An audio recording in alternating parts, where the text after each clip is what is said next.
आज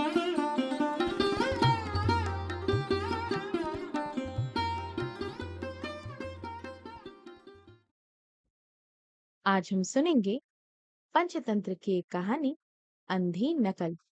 मेरी यानी तृप्ति मालू की आवाज में। पूर्व के एक राज्य में पाटलिपुत्र नाम का एक नगर था।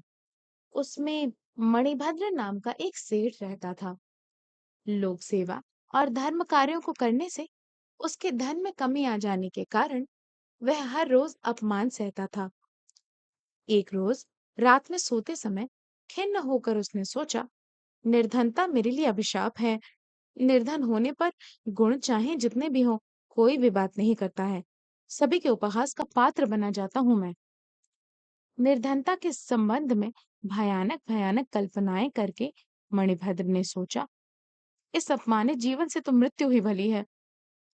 यह सब सोचते सोचते उसकी आंख लग गई। नींद में उसने एक स्वप्न देखा।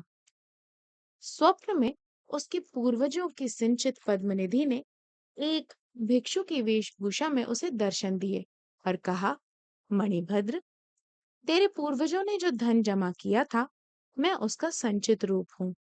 कल प्रातः मैं तुम्हारे घर आऊंगा। तुम मेरे सिर पर एक लाठी मारना, मैं स्वर्ण का बन जाऊंगा। वह स्वर्ण तेरी गरीबी को सदैव के लिए मिटा देगा। अतः वैराग्य को त्याग कर मरने का विचार मत करो। अगले दिन प्रातः सेठानी ने सेवा के लिए एक नाई को बुलाया था। तभी स्वप्न में मिला भिक्षु भी आ पहुंचा। मणिभद्र को स्वप्न की बात याद आई। मणिभद्र ने लाठी उठाई और भिक्षु के सर पे मार दी। लाठी की चोट लगते ही भिक्षु स्वर्ण का होकर गिर पड़ा। नाई ने भी यह सब देखा। सेठ ने नाई को बहुत सा धन दिया और कहा, जो कुछ भी तुमने यहाँ देखा है वह किसी और से मत कहना। नाई ने घर आकर सोचा, यदि मैं भी मणिभद्र सेठ की तरह भिक्षुओं को डंडा मारूं, तो वे भी सब सोने के हो जाएंगे। यह विचार करके अगले दिन प्रातःकाल भिक्षुओं के मठ में वह नाई गया। मठ के प्रधान भिक्षु के पास जाकर विनम्रता से प्रणाम करके बोला, भगवान, आज आप सभी भिक्षुओं के साथ मेरे घर पर खाने का निमंत्रण स्वीकार करें, मुझे आशीर्वाद प्रदान करें। प्रधान भिक्षु बोले, हम ब्राह्मण नहीं हैं जो हम कोई निमंत्रण स्वीकार करने। हम तो गृहस्थों से भिक्षा में जो मिल जाता है, उसी से अपने जीवन की रक्षा कर लेते हैं। तुम्हारी हमें निमंत्रण देने की हिम्मत कैसे हुई? नाई बोला, मैं आपकी बात भली भांति समझता हूँ, परंतु आपके भक्त आपको निमंत्रण देते ही हैं। मैंने अपने घर में धार्मिक किताबों को लपेटने वाले मूल्यवान कपड़ों को एकत्र किया है। मेरे पास ग्रंथ लेखकों को दक्षिणा में देने के लिए काफी धन है। अब आपकी जैसी इच्छा हो वैसा करें। यह कहकर नाई अपने घर वापस लौट गया।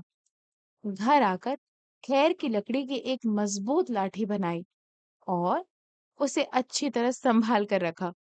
दिन में नाई मठ के दरवाजे पर गया। जब भिक्षाटन के लिए भिक्षु मठ से बाहर निकले, तो उसने उनसे अपने घर चलने की प्रार्थना की।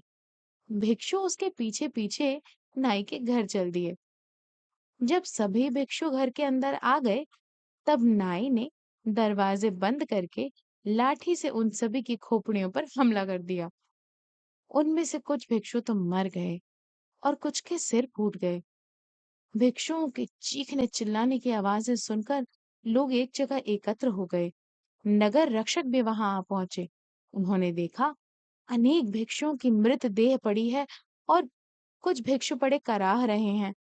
नाई से जब इस रक्तपात का कारण पूछा गया, तो वह बोला, अरे, सेठ मणिभद्र ने मेरी आंखों के सामने एक भिक्षु को लाठी से मारकर स्वर्ण का बना दिया था। मैं भी इन सबको लाठी से मारकर ढेर सारा स्वर्ण एकत्र कर लूंगा। नाई की यह बात सुनकर न्यायाधीश ने उसे बुलाकर पूछा, तूने ये अपराध किस कारण किया? नाई ने कहा, श्रीमान, मैंने सेठ मणिभद्र के घर पर जो देखा वही तो किया। तब न्यायाधीश ने सेठ मणिभद्र को बुलाकर पूछा, क्या आपने किसी भिक्षु की हत्या की थी? सेठ जी ने अपने स्वप्न और उसके बाद की सारी घटना न्यायाधीश को बता दी। सारी बात जानने के बाद न्यायाधीश ने नाई को फांसी की सजा सुना दी और कहा, अच्छी तरह देखे सुने और समझे बिना जो अंधी नकल करता है उसे ऐसा ही दंड भोगना पड़ता है। यह थी पंचतंत्र की एक कहानी, अंधी नकल। अंधी नकल सदैव दुखदाई होती है। आप सुन रहे थे पंचतंत्र की एक कहानी मेरी यानी तृप्ति मालू की आवाज में।